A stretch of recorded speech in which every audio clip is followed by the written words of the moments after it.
Local productions on QTV are made possible with support from viewers like you. Thank you.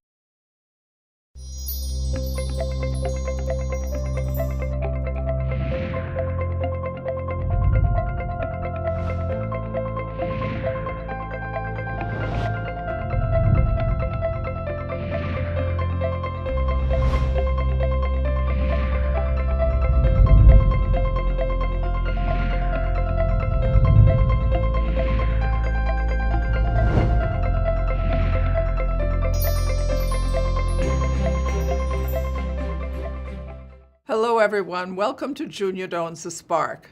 I'm Junia Doan and thank you for joining us. My guest today is Jane Isay, author of 4 books on the subject of family relationships.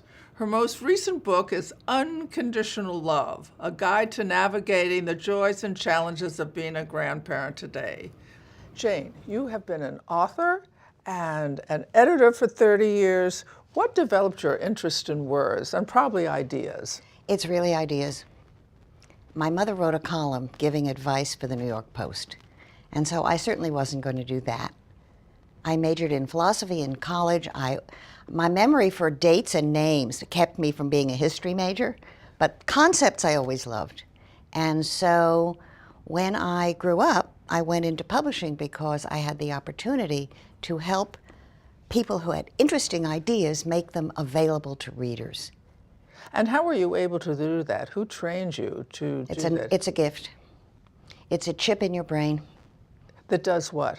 It can take in a lot of information and figure out what's important, what goes where, and offer your thoughts to the writer. I have a cousin whose daughter has the chip for film editing.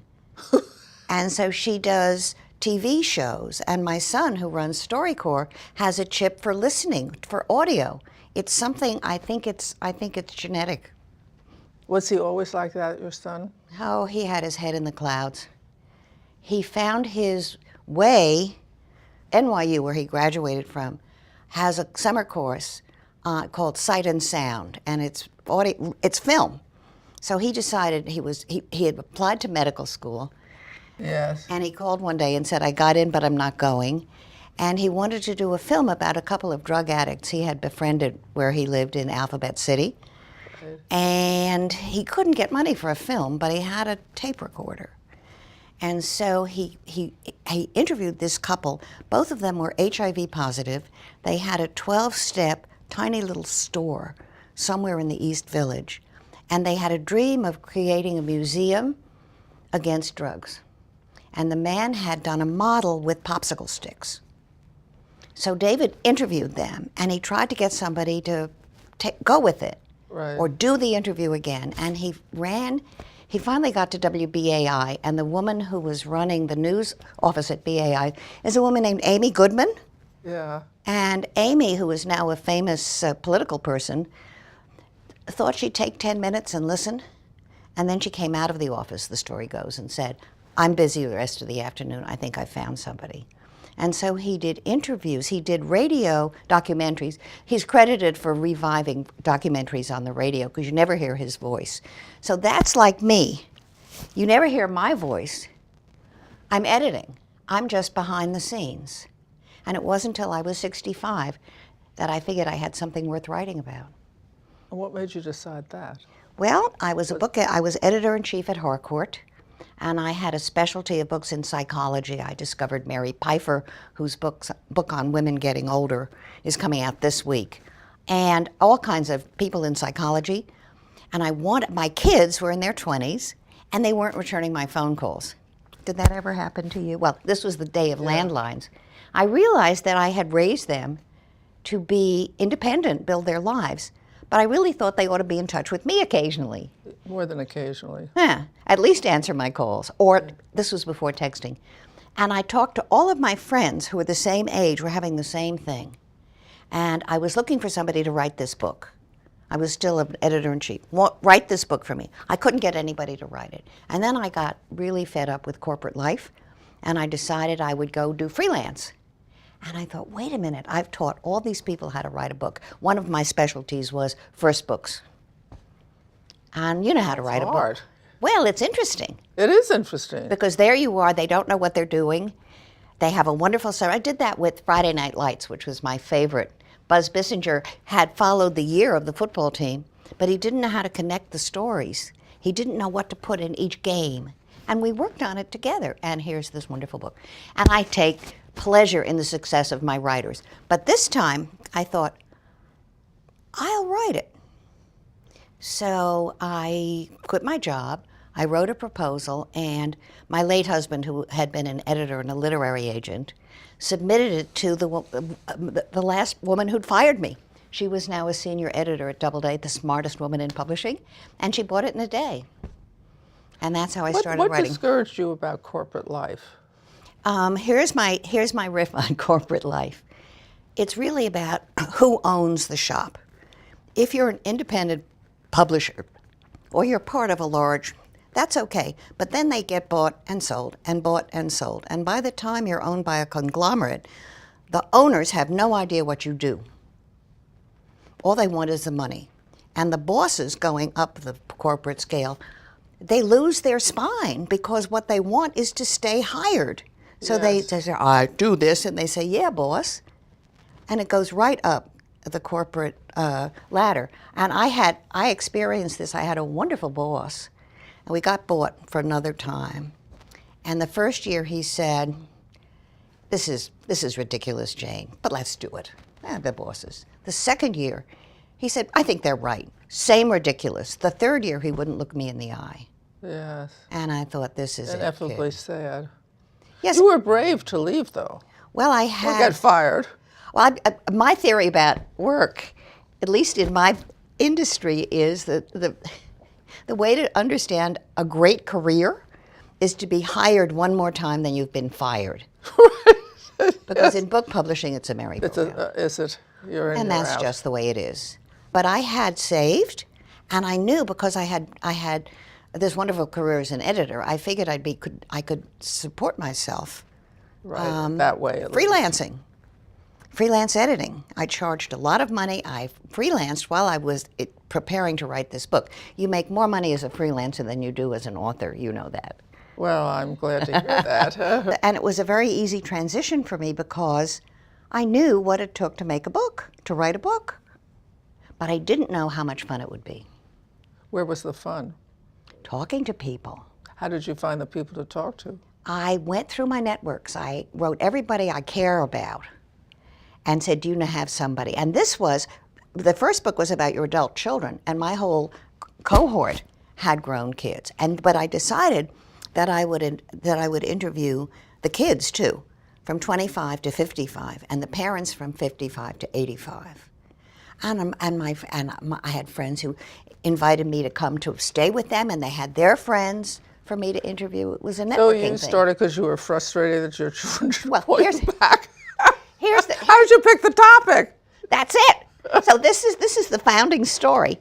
At that time, my younger son was 28, Josh. He's a political consultant, and he was running Chuck Schumer's first campaign for Senate. Now, I knew he was busy. He was Right. running Chuck's campaign. So the first time I called him, I didn't expect him to call back. Second time, I was okay. Third time, I got a little annoyed. So the fourth time, I called him and said, hi, Josh, this is Mom. If I don't hear from you today, I'm voting for Al D'Amato.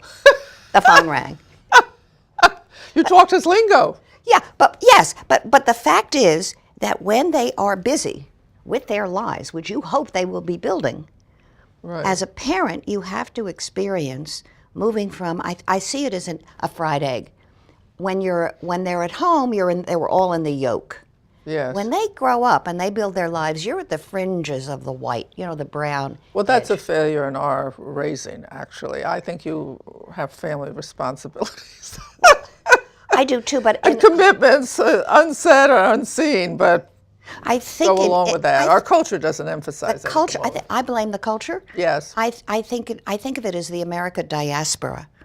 After World War II, immigrant families. Let me start this way. Immigrant families know how important the family is. Yes. It's the lifeboat of the human species. Yes. But after 3 or 4 generations living Good in America, families. Yes. particularly in post-war era, we had this tremendous growth in the economy. People moved away from home Yes. to take a job. Right. You got The tenements were cleared out because we had suburbs. right. And the psychologists, I'm sorry to say, were saying the family is the place where mental illness starts. Yes. The mother is responsible for schizophrenia, and so on. Yes. And so undermining that. everything in the culture conspired to make people think they didn't have to be close to their family. Now I think it's changed because of the economic disruptions. And they see the disruption of family life does not produce children able to go to school or succeed and get a job or have a decent life or treat women well or men well or Right, and be good parents. I mean, and it also doesn't help you when you get old. why? What you mean? What I mean is, as you reach, I'm going to turn 80 in August, so I think I'm starting my 9th decade. Yeah. And I see what's important. And for me as a human, I've done wonderful work. What's most important to me is my family Yes. and the legacy of my grandchildren, and the way in which I see my grown children and their wives creating amazingly interesting and good families. That's my legacy. Well, how come you missed that in your younger years? I mean, is it the? I think there are different satisfactions at different decades. I too. think you're right. I think that's the adult life stage theory. And I think when I was working as an editor at the Yale University Press, it was a hostile work environment because I was a Jewish woman in a very sexist. How did you culture. handle that? How did you compensate? What were you I able was to aggressive. figure out what to do? I was aggressive. I cried in private. Yes. And I thought, I'll do it with my brain. And then I came to New York Publishing after 15 years at Yale. And that was different because in the publishing companies I ran and I was at, they valued what I had to offer, even though I'm a woman. Well, how did you get started at Yale? I had my first job in publishing. I was first reader at Harcourt, which means that was the time when they had these unsolicited manuscripts piled up. And I sat at the reception desk. Now, there are people who still believe I was the receptionist, but I was reading these manuscripts. And then when I got engaged to my late first husband, he was a resident at Yale in psychiatry, so I made an application and I wrote the best letter, because I studied and this is just advice if you're looking for a job. I studied the catalog, so I knew what they were publishing. So I wrote a letter saying, I really like what you do here, but why did you publish that? It was a beginning of a conversation. And the day after, we got married on a Sunday, went to New Haven, went to my new home on a Monday, and Tuesday morning, the phone rang. Mrs. Isay? I said, it's Isay. Right. It was my future boss. Would you come in for an interview? And I got the job. Fabulous. And for the first year, I came in, I was an editorial assistant, but they had two people even more junior than me because I'd been at Harcourt for a year. I alphabetized indexes. They didn't have. Yeah. Well, somebody had to get it right. Right. And it's really boring work, but sometimes you can make it interesting by trying to make it perfect. I would have this nightmare that I'd lost where the letter H went.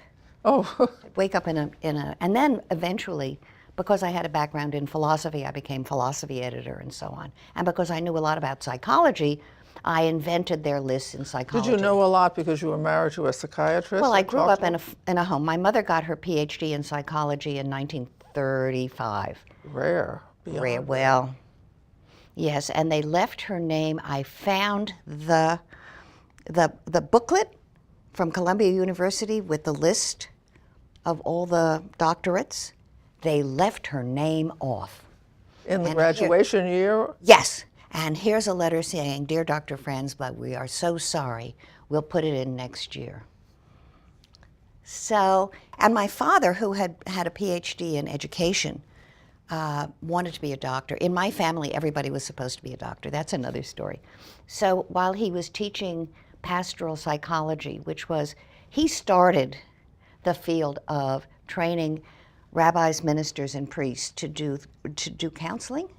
Oh, that's a plus. Or not, I'm not sure. Oh, well, okay. Anyway, he started it, he made, because he had a PhD in psychology, but he got the president of the Hebrew Union College in Cincinnati to allow him to go to medical school at night or in between. So he went to medical school while he was teaching. And then after World War II and years here in New York, he decided that he didn't want to be he was dean of the Hebrew Union College here in New York, that he really wanted to be a psychiatrist. So he took his boards again, passed them, and spent the last 30 years of his life doing something different. What worked did he find for his patients? Well, you know, this was the day of the talking cure. This was the day of Freud. I published, when I was at Yale, and basic books, which I ran, I published a lot of books that I think were wrong in retrospect. I think the culture has a lot more to do with how we behave and feel than the mother and the father and the Freudian stuff. But that's what they did. That's what they believed. And so he saw patients. He saw patients in therapy, but it was, what does this really mean to you? You know, are you sure you feel this way? Which I find sorry about. Yes. Well, There it is. Things evolve. That's right. That's right. Always. Mm-hmm. And they're still evolving. So at this age, what do you feel you ought to be doing or learning? That's an interesting question. When I turned 79, I woke up that morning and I said to myself, how am I going to use the years that are left to me in the way that is most right for me? And that's a question I ask every day. My job, and it's been my job forever, is to do what I can to make the world better. Help a scholar be clearer, choose to publish a book that nobody is going to be interested in but can change a field, work with talent, write books from my heart that I think help people, volunteer. I'm on a lot of boards. I mentor at Harlem Academy up on 111th Street, spend time with the family, and help people. Do you see your family on a regular basis? Well, like Sunday dinner or something like that? Well, I have two families. One lives on the Upper West Side, and when we're not on vacation, I see each of them, except now the 14-year-old is playing basketball, so we don't see him after school. From the time they were born, I've spent an afternoon with each of them every week. And now I pick up the 10-year-old at school and we study for her bat mitzvah. And the 14-year-old, middle of February, he'll be done with basketball, and then we'll spend an afternoon together. The Brooklyn kids I see Sunday grandma dinner. I cook it or we go out. So regularity is important, and showing up. Well, yes, I think I'm blessed because we're right here. Yes. When I complain about the subway to Brooklyn, my friends who have children 1,000, 2,000, 3,000 miles away look at me with contempt. But I think that knowing that they're loved and sitting with them and being with them, you can do long distance. If it's regular, you're blessed. Right. But I think that in my book, in Unconditional Love, I've interviewed people who live far away from their grandchildren and who don't have the privilege that we have. And I came to realize that when the grandchildren see grandma or pop-pop, they're happy to see them. It's true. And they don't know the passage of time for children is very different than the passage of time for us. By what you mean? I mean, they don't really know. They don't notice that 2 months have passed. We're looking at our watches and saying, well, Mimi saw her grandchildren yesterday. What's wrong with me? We have a different way of calculating. They love us. They love us whether they see us every day or they see us twice a year. So you were commenting before the program started about your time in Michigan. Just say something about that. So my mother's first boss in Cincinnati had a cottage on Bass Lake, which is between Dexter and Pinckney. Okay. And she took us in every summer. It was 3 little rooms in the center. All the rest was porch. I love that. And there was electricity, but no running water. And this wonderful woman who was one of the people who made changed my life, Mary Corey. She slept on the porch, and so on the screen porch, and so did I, and so did my brother. But I was lucky or clever. I got the bed in the corner, so I could see the sky and the trees. And there was a swing. I read a lot. We were on a lake. I mean, from here to there, you go to the dock. There was a boat, a rowboat, and a 5-horsepower motor. Oh, yeah. Which was very fast. And my brother was out fishing every day. He'd come home with a string of panfish, which we'd have for dinner. And I loved it. I just loved it. And sometimes you go into, this was in the late 40s and the 50s. We'd go into Ann Arbor. The University of Michigan Theater was great then, as it is, I assume it is now. So we go into the theater. We saw Kurt Weill's Lost in the Stars, the premiere. Oh, that's big. And in Dexter, there was a wonderful bakery, and the man was Joe, and so that was Joe the baker. And after Mary died, I got a carton of things. She had arranged to send people she loved objects. And there's this wonderful cookie jar. It looks like it's got Stalin's mustache. We call it Joe the Baker. And Joe the Baker's in my kitchen. I love it. So that Michigan experience as a young child, has that had an influence on your perception, character, values? What did you take away from that experience? First of all, I love the Midwest. And the Midwestern accents make me happy. Second of all, it's slower. Yeah. It's quieter, it's slower, it's the only time in my life that I was really in nature. There were these little cottages, but you didn't see much of other people, and there was a little island in the middle of the lake, so it wasn't built up much. Yeah. You didn't have traffic. Especially then. Especially then. And there was time. It's the only time in my life that I had more time than I needed or wanted. I'd get bored, I'd get restless, but that's okay. Kids don't have an opportunity to be bored and restless anymore. No, styles are different. Styles are different. Styles of child raising are different. Well, now if they've got 5 minutes without anything to do, it's like a dangerous thing. But I find the rhythm in the Midwest, the kindness, the slowness. Yes. People don't. It's not done to make much of yourself in the Midwest. Yes. There's a kind of modesty and community, which I've discovered first on Base Lake, but I've found all through my life that when I'm in Lincoln, Nebraska, or wherever, I'm comfortable there because I love the fact that nobody's important.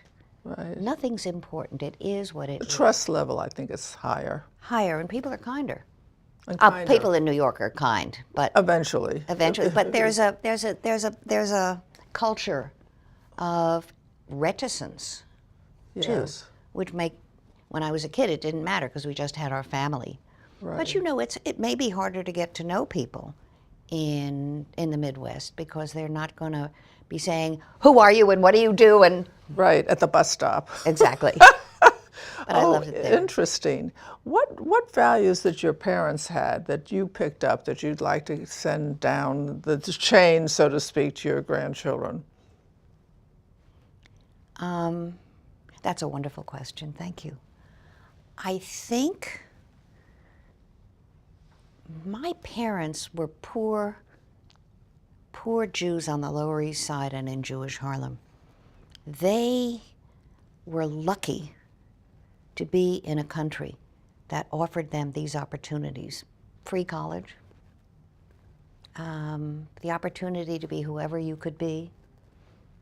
And they were so grateful to be here. My father, on April 15th, he'd write his check to the IRS and say, "It's a privilege to pay taxes in this country." I would like my kids and my grandchildren to have a sense of how important it is for us to feel lucky for who we are and to give back and to be responsible for the newcomers. My parents, my mother was a great storyteller. She was a big personality. And that had a big effect on David's radio life. And I've cherished the big personalities in my grandchildren. I think that's a wonderful thing. You get to be who you are. How do you encourage that? You don't say, oh, don't say that. You say, what? And then it comes. And then it comes. Here's an example. One of my grandchildren said to me, Grandma, if you could have one day in your life where you could do and be anything you wanted, and wake up the next morning and be back to you, what would you do? Great question. Great Love question. that. I said, I'd play in a string quartet. I never learned to play a musical instrument. I have no talent, but I love classical music. My Upper West Side granddaughter said, I'll play in the NBA. I said, the WNBA? She said, no, Grandma, the NBA. Big dreams. Big dreams. I said, you do it, kiddo. I didn't say, well, girls will never do that. I said, you do it, kiddo. And I think that I have the wonderful story in Unconditional Love of a woman who always wanted to be an actress. And she was a teenager, overweight, not your perfect candidate for a career on Broadway. And she was staying with her step-grandparents. And her grandpa, he was just a redneck guy. He drove a truck, and he made a fire every day outside with stones around it, and he was stoking the fire. And she ran out of the house, night. And she said, Grandpa, nobody wants me to be an actress. And he didn't say anything. He just went like this. He pointed up. She said, what are you doing, Grandpa? He said, I'm writing your name in the stars. Oh, thank you. That was just really wonderful. So we've learned a great deal here. First of all, it's great to have parents who are accomplished, who started with nothing and took the opportunity to flourish in the American system, for which we're all super grateful. Secondly, pluck and ability to persevere when you're crying in the corner is also a wonderful attribute. Finally, there's gratitude for her abilities. That she says there's a chip in her head that just makes her good for that, for her editing. But it's really a way to understand and be fully with people. And I think she has both a wonderful way of connecting with people and hearing people, and able to, what do I want to say, dodge the I was going to call it psychobabble, but that's not so good, but the popular trend at the time, and flourish in a different way. And I think her children and her grandchildren in particular flourish and benefit from that. And also the son who started this StoryCorps, you go towards that chip in your head. So ask yourself, what is it about yourself? And find it. And do something nice for someone you know and someone you don't know. Be kind, be a good person. And I'll talk to you next time. And thank you so much, Jane. To contact Junia, send her an email at juniadonsthespark@gmail.com. For more information, program schedules, and news about future guests, go to www.juniadonthespark.com. Thank you for joining us. See you next time on Junia Doan's The Spark. Local productions on QTV are made possible with support from viewers like you. Thank you.